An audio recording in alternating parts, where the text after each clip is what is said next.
Consider, I am son of Shiv. My mother was Parvati, and I am a god. My name is Ganesh.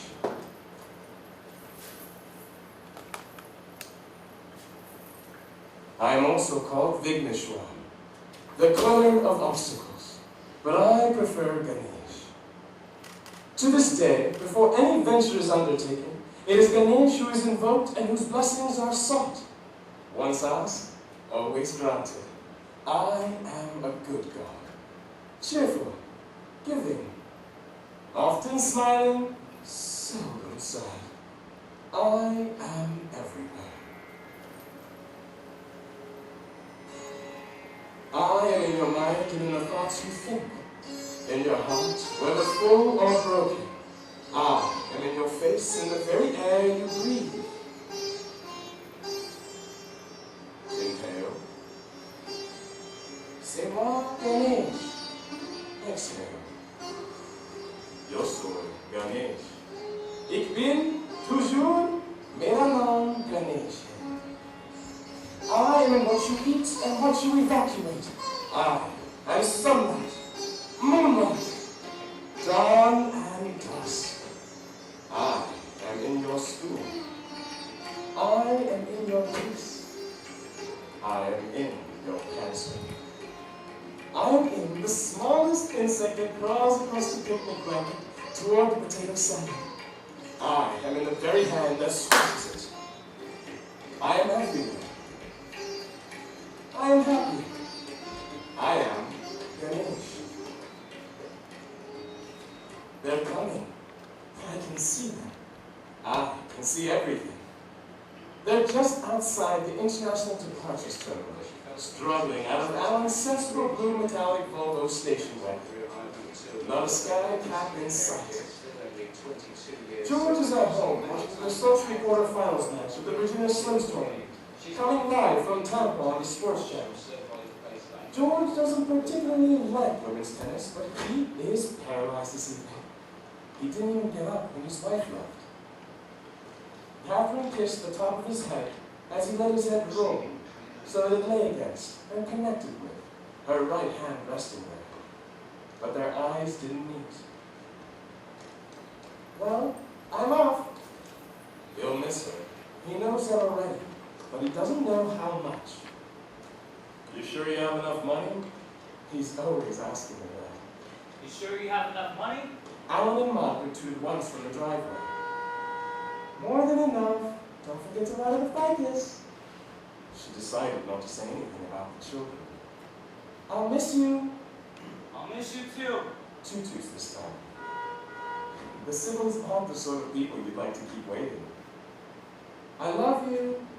Bye. And she was gone. She was on her way to India. He would never see her again. Air India announces departure of Flight 87 will direct service to Bombay with an intermediate stop in London, now boarding Gate 10. You have to imagine the terminal more bustling. Every seat is taken this evening. A Boeing 747 filled to capacity. It has been for months. It's the Feast of Holi where I come from.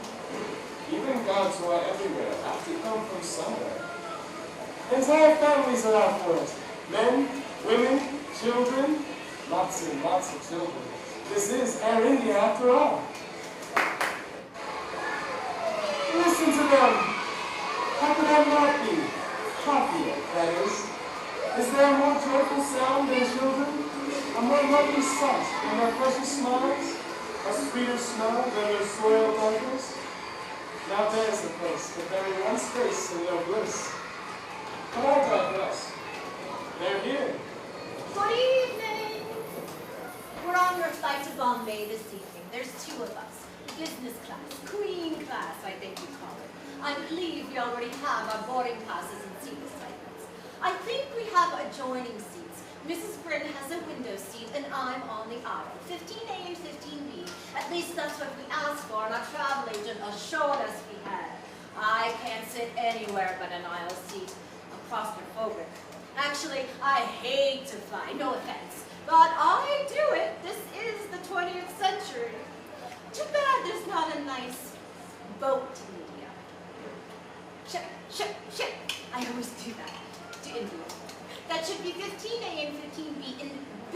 business class, queen class. That's really very sexist. Shame on you. Shame on Air India. Is there a problem? There shouldn't be. What is the name of the party you're traveling with? Mrs. Brynne, Mrs. George Brynne, Katharine Brynne, B-R-Y-N-N-E.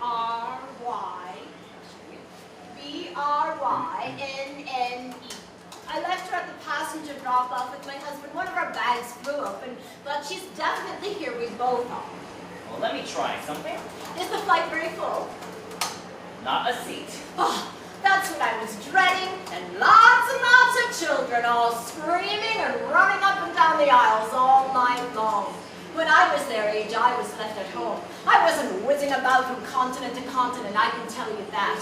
The 20th century, isn't it grand though? From here to India in what? How long is this flight? Something like 18 hours, yes? Oh, it's closer to 48 hours, actually. 48 hours? They told me it was 18! Just a little joke. But it wasn't very funny. 18 swift hours. That's what I thought. Unless, of course. Unless, of course, what? Unless, of course, nothing. I'm sorry. You look like somebody to have a few laughs with. I'm sorry. I don't exactly have the most exciting job or life of anyone who's ever lived. Is there a problem or not? Let's hope not. If you can't give me an aisle seat, I'm not going. Who made these arrangements? Oh, a travel agent, Wanderlust Holidays. They're in the Town and Country Mall in Greenwich. Mrs. Kerr made the boarding, Edith Kerr. Oh, poor Amelia, the fire! If I said I want to stand a million times. Oh, poor Amelia, the fire, to describe all of this. Myself, the entire English language fails me. If I'm not this miserable, can you imagine what it's going to be like when I actually land in India? Oh, I'm sorry, but this is just too much for me. Will you keep your voice down? So what's up, Doc? What's the story? We're lost in the computer. Leave it to Edith Karen. She's your friend. I never liked the woman. Look at me. Look at me. I'm a wreck. I told this nice young man, if I can't have an aisle seat, I'm not going. Sure, we'll be fine, Maggie. I got you on standby, just in case. Oh, gracias. Muchas gracias. De nada. Let's try another routing. This is a wonderful start to a trip. Tally-ho and bon voyage. We're going to India for 2 weeks. I told my husband, enjoy TNT, AMC, and canned tuna fish. We're out of here. Excuse me, am I in order here? Let me see. Oh, yes, you're fine, Mr. Smith. Go right aboard. Have a safe flight. Thank you very much. This is ridiculous. We booked this flight months ago. That was your first mistake. Excuse me. Air India announced the departure of Flight 87 with direct service to Bombay with an intermediate stop in London, now boarding Gate 10. Look at you. You're exhausted already. I told you not to take so much. I'm not exhausted. You know, none of that's going under my seat. I'm not sitting all the way to Bombay with my knees up to my chin just because you insisted on bringing all this crap. I'm sorry, it's not crap. But I'm not going to be your travel porter, Kitty. You read the books. Travel light. If there was one common theme, one simple message, it was travel light. Let's not argue, Margaret. We're not arguing. Do you have your passport? Right here. He's going to want to see your passport. Get it out. Can I give you one travel tip, Kitty? You should always be ready to show your passport. Keep it someplace where you can get to it quickly without holding everybody up. I'm not holding anybody up. I didn't say you were. It was just a tip. How are we doing? Have you ever been to Zimbabwe? Just a little joke, we're fine. That's your international driver's license. That's your passport. What do I do with it? Hold on to it. Will these reservations be under any other name? Of course not. Oh, my maiden name is Mitchell, if that's of any help. Why would I make a reservations under our maiden names, Kitty? Hers is Bennett. This is your final call, final boarding for Air India's direct service to Bombay with an intermediate stop at London Heathrow Airport. This is your final boarding, Gate 10. All aboard. Now, what exactly is going on here? I'm afraid you ladies have vanished without a trace into the vast netherworlds of our computer system. Is that supposed to be funny too? He didn't do it on purpose, Margaret. I want those 2 seats! I can't. They've been occupied by Mr. and Mrs. D.M. Chandra of Hyderabad. There are seats! We booked them months ago. Mr. and Mrs. DM whatever will just have to take the next flight. I'll put them in the back of the plane and tour us. We don't call it that. We call it leper class. All right, Mrs. Civil, I'll tell you what I will do. No, I will tell you what I will do if you do not give us those seats. Give him a chance, Margaret. Nobody's sticking me in the back in tours with a lot of noisy children and natives. Some of them look like peasants, shepherds. I wouldn't be surprised if there were a few goats on board. That's honest. I want to see things my way. See, somewhat at a distance. That's terrible, Margaret. So, in the inimitable words of my traveling companion, Mrs. Brynne here, what's up, Doc? What's the story, Air India? Well, I'm afraid that business class is completely full, and so is tourist. This is outrageous. I'm calling that travel agent. All I have are 2 seats in first class. Well, I'm afraid we couldn't possibly afford that. It's a complimentary upgrade, Mrs. Brynne. It's our error. Would that be satisfactory? Satisfactory! It's fabulous! Thank you! First class! Oh, what is your name? Liddy, Leonard Tuck. I'm going to write them a letter and tell them how wonderful you were to us. Tuck, Leonard Tuck. Like Friar Tuck. Gracias. Canada!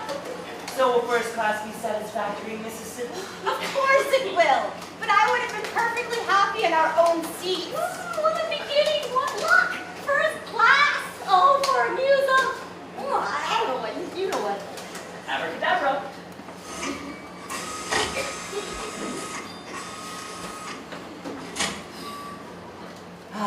See how easy that was, Mrs. Civil? This is your final call. Final boarding for Air India's direct service to Bombay. This is your final call. All aboard, please. Come on, Katharine. Goodbye, America! Goodbye, husband and children. Goodbye, Greenwich, Connecticut. Goodbye, Air India Terminal. Goodbye, Leonard Tuck. Bon voyage, Mrs. Brynne. They're on their way. Well, almost. A flight bag. I have a flight bag. She can't see it. Did anybody see a flight bag? She can't see me either. I have that power. Hello? It begins. Well, it all began long ago. World gone and all that. But this particular adventure I was leading. These 2 insignificant, magnificent lives. Did you hear me? Could you hear me? These 2 insignificant, magnificent lives. I'll see you aboard 36,000 feet. Wait for me.